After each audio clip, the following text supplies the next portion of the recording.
Grand Lodge or associated group or body.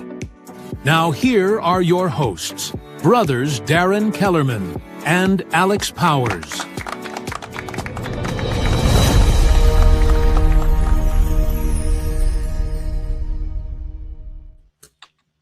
Hey, brother. Hey, brother.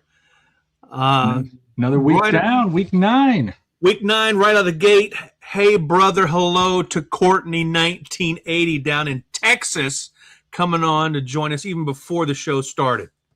So, right there he is. Great to have you here from Texas, brother. Absolutely. And thank you for subscribing. That means a ton. And for those who don't know how to do that, hit that bell on the YouTube page. Just got to hit it, and you get automatically notified when we go live. It's really cool. I mean, that's how I know to come on the show. Absolutely. And if you haven't done so yet, jump over to the Facebook page as well. Follow, subscribe, all the good stuff over there so we can start going live on that platform as well and get out to even more of you. And speaking of the Facebook platform, last week I'd commented on a lodge photo, and the Brothers of Lafayette Lodge weren't sure how to get on the trestle board and sent us a message, and I've got them on the Kansas trestle board. They're having the 3rd degree tomorrow night. There it is right there. Lafayette Lodge in Manhattan had degree work, but they're doing a 3rd degree tomorrow night, May 28th. I've asked them what the start time was. I didn't know, so it's listed at, I think it's 7 o'clock is what I put down. But if you're in the Manhattan area, tomorrow, as we broadcast this, May 28th, going to be a great evening there in Manhattan. Got a beautiful 3rd-story lodge hall there. Very nice. That's another one. I see them online all the time. I haven't made out there to see them in person. I need to get that done. Unfortunately, probably won't be able to do it tomorrow, but yeah, they renovated their lodge probably about 10 years ago, and it is nice. Beautiful. Had checkered pavement in the middle of the lodge. It is just it's beautiful. Very nice. Very nice. Well, heck, while we got that pulled up here, we've got a few other things that we caught in the Kansas news over the week, yes. Kansas Masonic news, if you will. Lafayette again there, showing that they had an entered apprentice degree. So a lot of degree work going on at Lafayette. Great job on that, brothers. Looks like we've also got some brothers from Hoaxie Lodge 348 saying that they gave out some awards. You are going to get smacked, Alex. That is Hoxie Lodge. Hoxie Lodge. You're going out west of Salina, and your pronunciation got all fangled up. Different side of Kansas. It is. But those brothers doing the Exemplary Teacher Award and Exemplary Student Awards out there. It looks like a heck of an event with great turnout. Great job, brothers. What else we got? Oh, Grand Lodge was getting some photos in. There was quite an event there. Kellerman, what do you know about that? Well, I'll tell you what, the Grand Master traveled to both Memorial Day events this year, up in Mission and then out to Junction City. A beautiful day. Very well attended. For those who didn't pick up on it, on the Kansas Grand Lodge Facebook page, that was the Grand Master posting, talking as the Grand Lodge of Kansas, which I guess in essence he is. Drives some of us people nuts when they come in first person on the group, on the entity page. But a great time there, and we saw some past Grand Masters in attendance, and just a beautiful day. Grand Master brought remarks, and the York Rite bodies came together, and Grand Commandery, and did a great job. Again, just honoring those who have fallen military members, and it's what we do. And absolutely. So another great. Those are always really powerful ceremonies to be a part of in general. But it's great to see Kansas Freemasonry get in front of the public in that light as well. Especially, at that venue, puts on a great event, great look on the state of Masonry, great way to be involved with the public. And it's a great opportunity to see the Grand Master and his entourage. I believe that's one of the venues that I pretty much see the Grand Lodge kind of attending that particular one about every year. Yes. I know one year it's been, I guess I don't want to date myself, but it would have been 2016. The Grand Master of Kansas then, Lynn Byer, actually sang at one of those events, or maybe both. Right? Yes. Yeah, a little piece of Masonic history there for you. So there you go. All right. We also got the Brothers of Circleville Lodge out Lodge number 20. had their biscuits and gravy breakfast. That looks good to you. You missed out. Make sure you guys are following these pages. And again, as we say every week, let us know so we can help you get the word out on your events. There are a lot of lodges that have breakfast once a month for the public all over the state. Just let's get that on the trestle board calendar. If you're doing that, let us know so we can help you get the word out. Yeah, we can make you like that Masonic meme. You seen that one, Kellerman, where the guy's got like 45 Yes. badges across the window, hadn't eaten at home since 92. Yeah.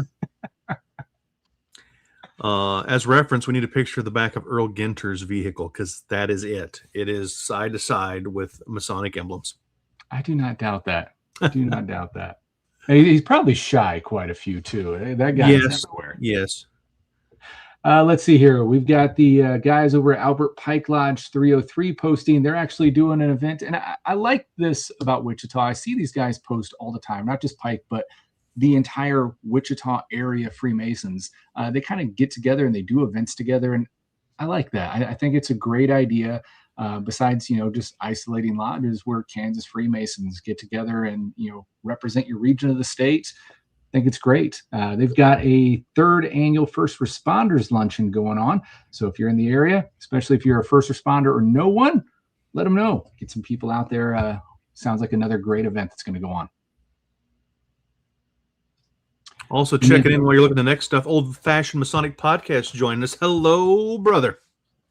Oh, throw it up there. There we go, right there.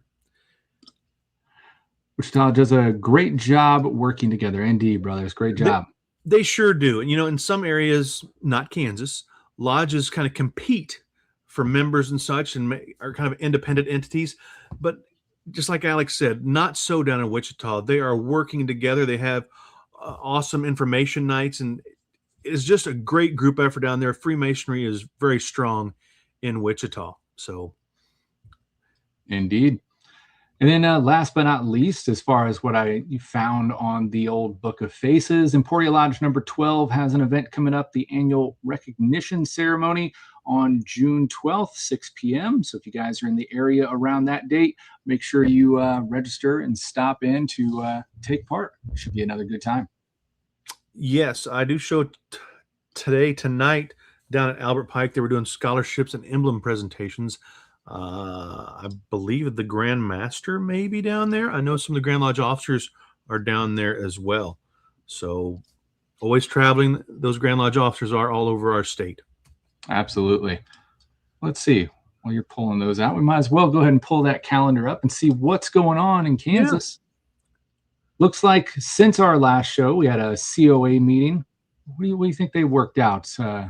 All the secrets of the world? Well, I know they are planning for the Kansas East-West All-Star Game, which everybody knows is a Shrine Bowl, Masonic Band Camp coming up just around the corner. Absolutely. We've got coming up on Saturday this week, Peace Lodge 243 out in Lewisburg has an emblem presentation. Looks like they're doing a lunch around noon with presentation to follow. So if you're in the area, make sure you go hang out with those guys. Should be another great time. And then let's see what else we got. Here on June 1st, DDGMs, get in those SOI programs to the Grand Lodge staff. Make sure you get that on the calendar. I think a lot of them have already got those in because I know the Grand Lecturers are already working, and that schedule should be coming out soon. The next edition of the Kansas Mason, which will be a digital issue coming out in mid-June, should have a list of all the schools of instructions that we know as of that time. So there's district deputies watching this, whether it's live or on the rewatch, make sure you get those dates in, and so we can get them posted, and we can share them right here as well. Heck yeah. And you've got a little bit of an in with that publication, don't you? I tell you what, I know a guy who can squeeze a lot of stuff in that. So if you want some of that Kansas Mason, the deadline is passed, but I know a guy. Just saying. All right. So if you know a guy, anything good coming up in this next issue that we need to know actually, I've got 2 books out. I think we talked about it an episode or 2 ago. We got 2 books by Kansas authors. Jason Hightower's book, and then I just recently got Brother Dwayne Marshall's book, and right on. I've got those out to people to do a book review for the magazine. And I don't want to be too much of a spoiler, but those are going to be coming back around later this fall and available to all Kansas Masons. And we can talk about that more. Maybe we'll bring on the Deputy Grand Master and let him reveal what's going on with those books and Kansas Masons and how you can get a copy for free, possibly. Heck yeah. I wish I'd have known that. I mean, I bought mine. I support your Masonic brother, so I bought several copies. There you go. Let's see. Did we miss anything until next episode? Looks like notifications to lodges for their SOI schedule. Kind of touched on that. Keystone 102's got an award ceremony on the 1st. Wyandottes got their 65 or 50 and 65 year emblem presentations on the 5th. And finance and PPLM committee members got a meeting on the 6th. So if you're in there, make sure you do good work, brothers. Good deal. And just quick on the book thing, I have heard several other Masons. So it's all of a sudden, here and there hit and miss. We've had Masons from Kansas and around do books. I know, Alex, you had one on a big, thick book on the history of Gardner Lodge. Yeah. Brother Mike Halloran had several books. Brother. They did The Better Angels of Our Nature. There's been several, and Brother Kyle Ferlman had several books earlier on. But a lot of guys are thinking about writing books, and some of it's with AI assistance, some of it's not. I know Brother Hightire's already working on his second book, a follow-up to his master's guide that he did. So it's exciting time in Freemasonry. Grandmaster Eves says that all the time. It's a good time to be a Kansas Mason. Absolutely. Yeah, I need to get my feet back to the fire. I've got like 5 different that I've started years ago. And, the one I got out for Gardner, feet to the fire, was the only reason that thing got out. Life has a good way of getting in front of you. But I took that on as a kind of a project. I was going to be sitting in the east of that lodge during our 150th anniversary. And we had a lodge history that was put out on the 100-year anniversary, and it was just kind of a pamphlet, like 17 pages. Mm-hmm. But when we got into looking at it, it didn't account for like the first decade and a half or so, because those books were reported missing. I don't know why. At the time, they're right there in the bookshelf, so they came back at some point. So we got in and actually went through, found a bunch of stuff that was missing, filled in the gaps. And what I was planning to do from that 100-year anniversary up to the 150 ended up being from day one to current day, and turned into 700 pages of, to me, awesomeness. Probably bored the hell out of a lot of people, but good resource book, man. It was neat. Both me and my wife got a kick out of it because, reading through, and it's minutes, right? But still, you learn to read between the lines, and it's very like much you start to get to know some of these guys. And I remember we read about a couple of the past masters passing away in the lodge. My wife burst into tears just reading the minutes, which, when's the last time you had minutes make you emotional in lodge? I tell you, and they, at least in my home lodge, they used to do resolutions of sorrow and publish them in the newspaper. Absolutely. Masonic resolution of sorrow. They'd read them in lodge and publish them in the newspaper. I mean, I would have never known that if I hadn't gone back through my lodge minutes. And that's just how it starts, folks. The Lodge of Research has a ton of resources, ton of papers, but that's all it takes is you just find something that you're interested in and just dig in and just start putting pen to paper or fingers to keyboards, type it out. If you need some assistance, there's all sorts of guys out here willing to help you. Lodge of Research is a great resource, kslor.org, if you're interested in that. But it just starts with a paragraph, and then it comes to a page, and then you got a few pages, and you've got a paper to present for your lodge. The next thing you know, you're working on a big article for the magazine, or you're doing something for a book. It's addictive, so be careful. Well, history has always been my passion and rabbit hole to fall down to. But the thing that kills me about Masonry is, and it's, nature of the beast, right? And it was kind of meant to be that fashion, but we see lodges come and go, but there's so much history and personality within those lodges, within the members of that lodge.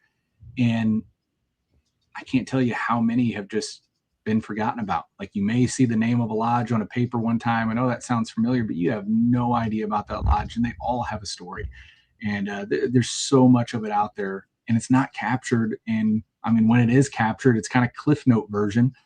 Capture that history, take the moments, There's so much documents that you can scan, like you're talking with the Lodge research, but honestly, Yes. the biggest thing Yes. you can do, stay after Lodge, have a conversation, and see where it goes. That's when you're going to learn all the nitty-gritty details. Two things. One, that is a great, if you don't have much to do for Masonic education, don't know what to do, grab an old minute book and read something from 100 years ago. Bam, right there. Yeah. But two, if you're a lodge that has not preserved your minute books, get with the Kansas Lodge of Research. I don't care what Masonic body you're with. I mean, I'm supposed to push Blue Lodge all I can. This is for any Masonic body in Kansas. If you haven't saved your history, get with the Kansas Lodge of Research. Ask them for a preservation kit, an archival kit. They will get it to you through an area or district deputy. It's free of charge. All the scanning stuff, I'm talking laptop, scanner, loose leaf scanner as well. I mean, you can put the minute books there. You can scan all the records through it. It digitizes stuff right there. It's so simple, even I could do it. And it saves it right there on the laptop. You send it back, and the Lodge of Research folks do their magic. They give you a digital copy for your lodge or whatever body you're with, and they put a lodge in the archives for the Grand Lodge of Kansas.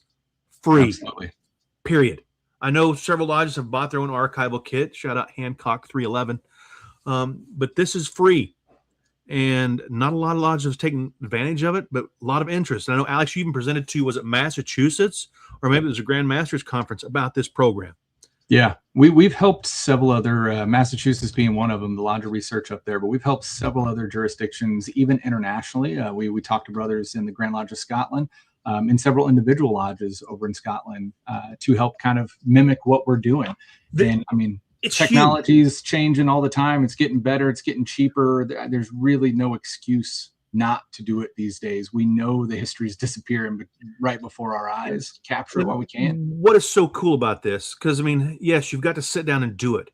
But after it's done, the research becomes simple, because this isn't just scanning images.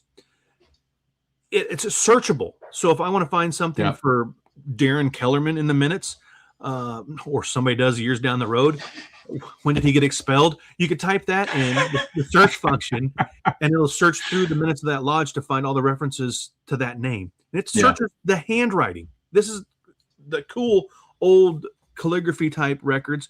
It searches that out. So do it. The cost is perfect. Absolutely.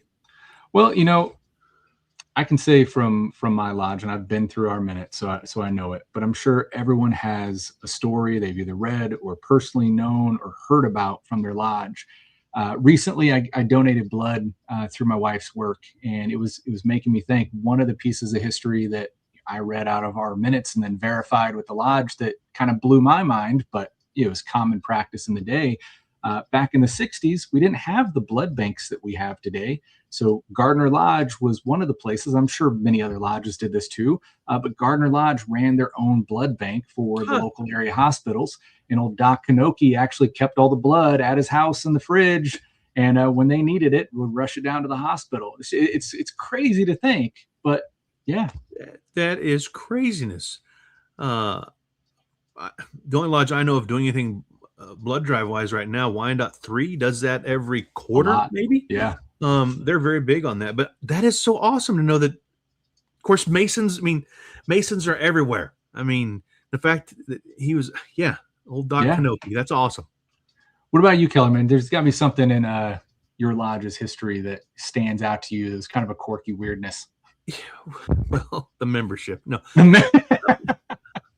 The one I always go to, and there was a picture on the wall, and there's so many little cool stories, because I remember going through the minutes and finding they read the thing when Lincoln passed away, and they, speculation was, he's not a Mason, folks. Well, he wasn't, or we haven't found the records yet.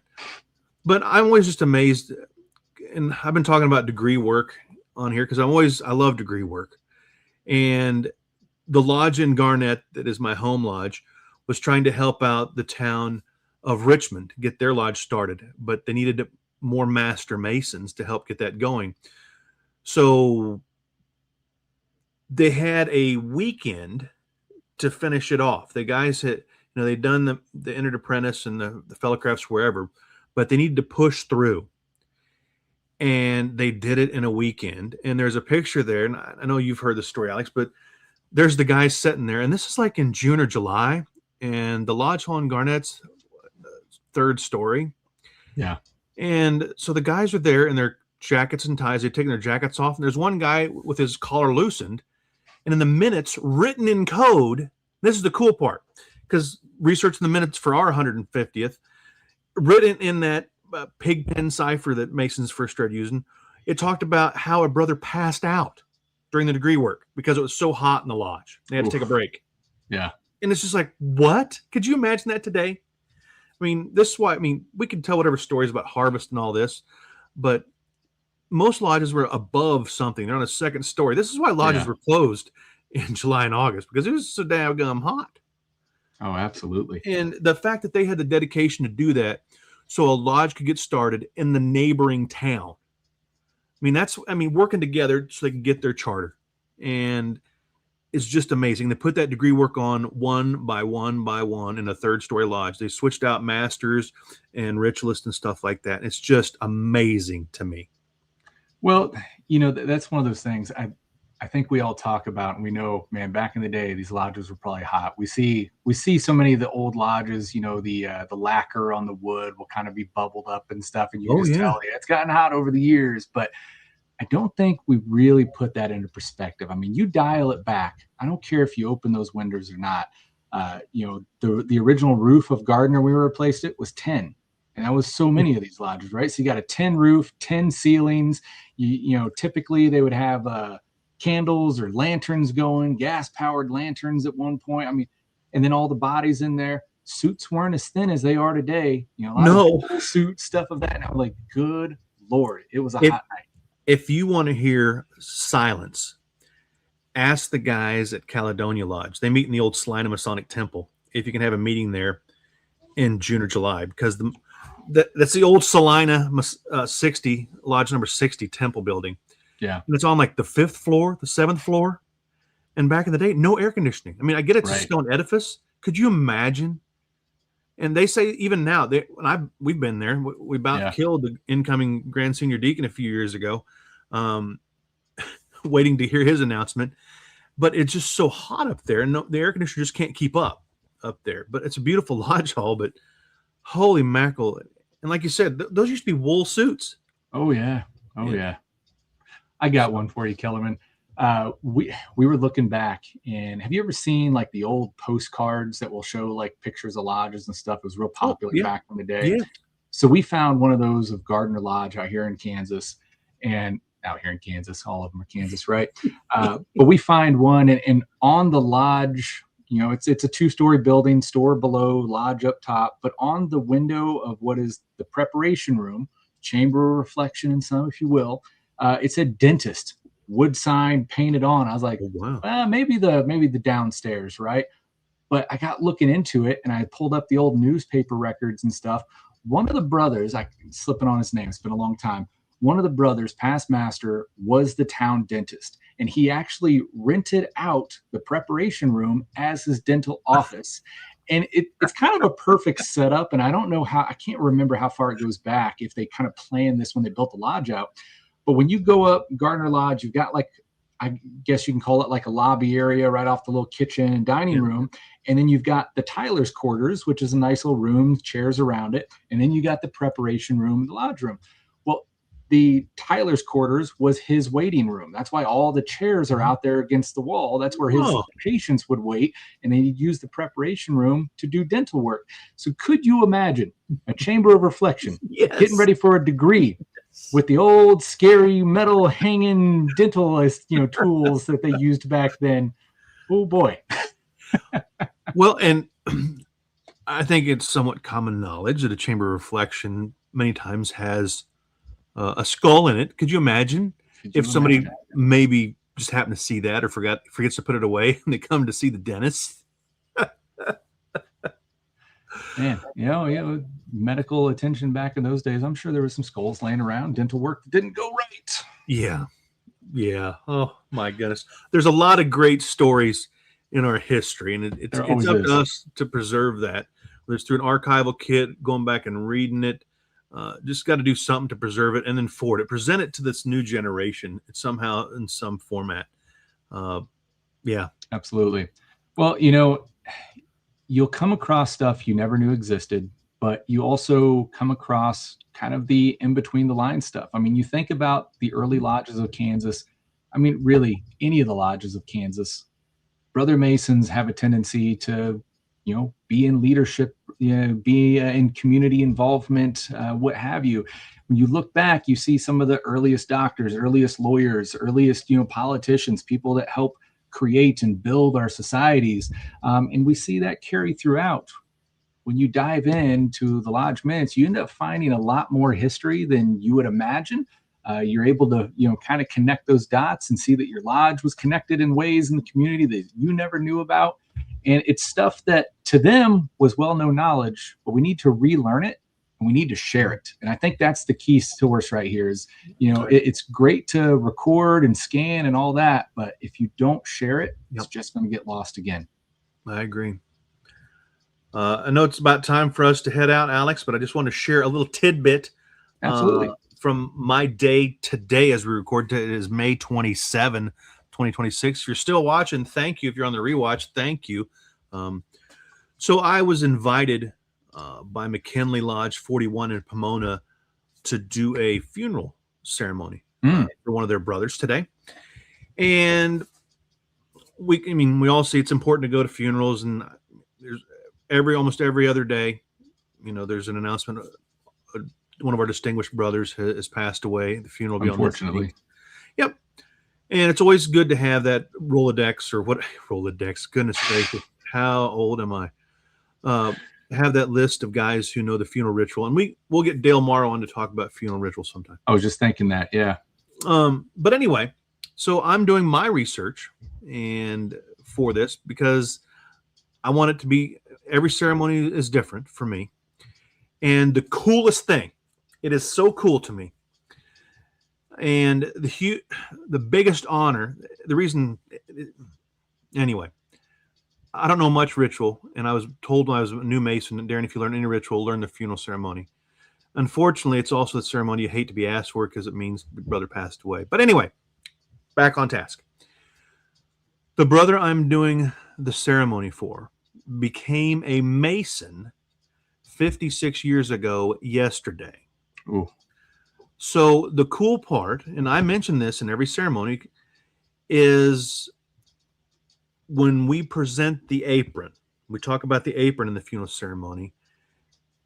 On the night we were made Masons, usually it's the night we were made Masons, we are told, we are promised that when we are done, that apron will be placed on our casket that has our remains inside it. That is a promise made. And to most people, it's just something else that's done. But for me, I got to fulfill a promise that was made to that brother 56 years ago yesterday. And what a huge honor that was for me. I mean, it is every time I'm asked to do that. And I don't know, maybe it's cheesy, maybe it's not, but I don't know. This guy had been made a Mason in Oxford Lodge. He was, like you said, a prominent member of society, but prominent meaning he was a school teacher. Yeah. He was a counselor, and he was a firefighter for 40 some years, and everybody knew him. His daughters had been an Eastern Star. His granddaughter had been to band camp for 5 years, all because their dad had become a Freemason out where he first got started teaching school. And little old Darren Kellerman was asked to come be a part of fulfilling the promise that was made to each one of us on our initiation night. And that was just huge to me. Absolutely.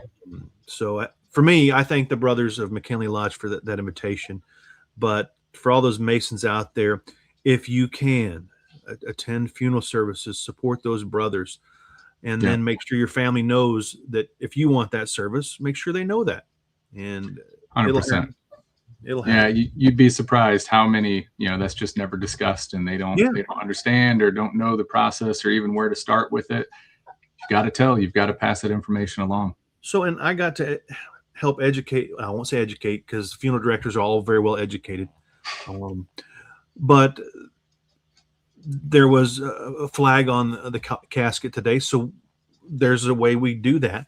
But then after the ceremony, I come back and I put that apron back on the casket, and they're like, "Don't you want that?" And I was like, "No, we don't, because if this cemetery has to be relocated, and back in the olden days, Masons were, I mean, there's a whole thing with funerals, and Dale could speak this more than I, and you probably can too, Alex. But Masons were some of the only people that got proper funerals. I mean, it was a thing.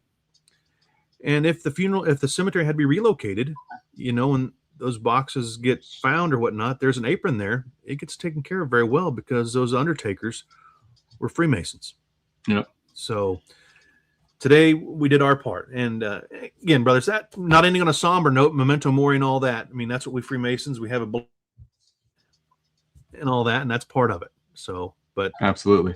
Well, you bring up a great point. I know we've discussed it before, but there is a lot there, and I think it's worthy of having a conversation. So, what's worse, tomorrow, if you're out there watching, you're going to get a phone call from us. We'd love to get you on the show and have a deeper conversation around Masonic funerals, how to get involved, and overall just what's about. And if he's not watching, as you watch this on the rewatch, I don't care whether it's in 2026 or years down the road, when you hear Dale Morrow's name, send him an email, a text, or call and tell him we dropped his name on here. His email is Morrow, MORROW @kansasmason.org. So anytime you see this, if you've made it this far in our podcast, I don't care what the year is, email him, text him, hit him up that he got name dropped on the show. There it is. All right. Well, keep an eye out for that. Hopefully we'll have him on a upcoming episode so we can dive in a little bit more on Masonic funerals, especially with the tie-in to how they're operated here in Kansas, and get kind of the behind the scenes. But brother, it's great to see you again this week. And you. Looking forward to catching up with you next week. Everyone out there watching, thank you so much. And until next time, stay safe out there. See you, brothers. See ya.